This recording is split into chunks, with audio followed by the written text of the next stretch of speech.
I have a 10 months old and I work full time. And at the same time, I'm trying to get pregnant again. Recently, I found out my EMH fertility marker is low. I did my first ICSI cycle and it didn't work. And when I went looking for an app to help me understand my own data and document all of my results, I couldn't find one that I like. So I decided to build it with zero coding experience, zero AI background, starting from scratch. This channel is how I'm doing both at the same time. So watch me struggle through this new journey.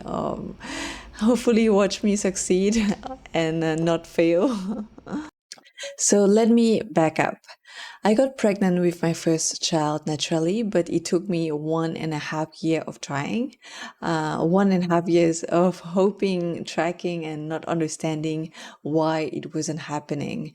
And then I did it. And now I have an amazing 10-month-old. When I decided I wanted a second child, something told me to get checked before we started trying again. So I went in for a routine fertility checkup. That's when the doctor said something I wasn't expecting. My AMH was low. So AMH is anti-Mullerian hormone. It's a marker that tells you roughly how many eggs you have left in the reserve for my age. A normal range is higher than 1 and mine was 1. The doctor was honest with me. At 36 with low AMH, natural conception is possible, but the odds drop significantly. His recommendation was ICSI to give it the best chance. Started my first ICSI cycle, daily injection to stimulate the ovaries, monitoring scans every few days. I was tracking everything I could in a notebook, so numbers, dates, how I was feeling, because no one really tells you what to pay attention to. Then came the egg retrieval.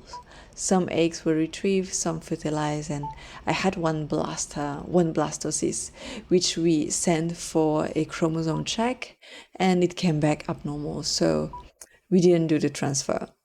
My first ICSI cycle failed before it even got to the transfer stage.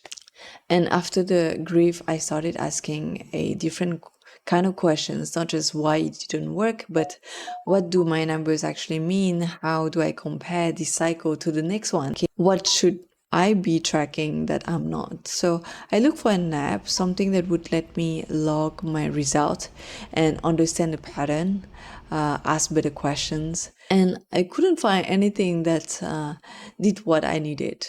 So I thought, what if I just build it myself? I want to be clear here. I have no technical background. I'm not a developer. I don't know how to code. And before this, the most technical thing I have ever done was Excel formula. But I keep hearing about AI tools that let you build things without writing a single line of code. And I started with Claude and Base 44, a no-code app builder. And I had no idea what I was doing, and I still barely do, but I'm learning. And every step I figure out, I will share here what worked, what confused me, and what took me 3 hours and should have taken 10 minutes. And because I think a lot of people have ideas they never built because they assume you need to know how to code. You don't, not anymore.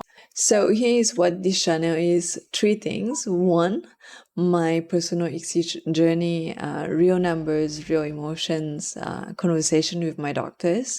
2, IVF and ICSI education explained simply. So this will be explaining the way I wish someone had explained to me before I started. And lastly, 3, building an app from scratch using AI tool, what I'm learning, what I'm building, and whether it actually works. But I want to know what you care about most. So drop it in the comment. Do you want more ICSI education, more personal story, or more about how I am learning to build with AI, or all of them?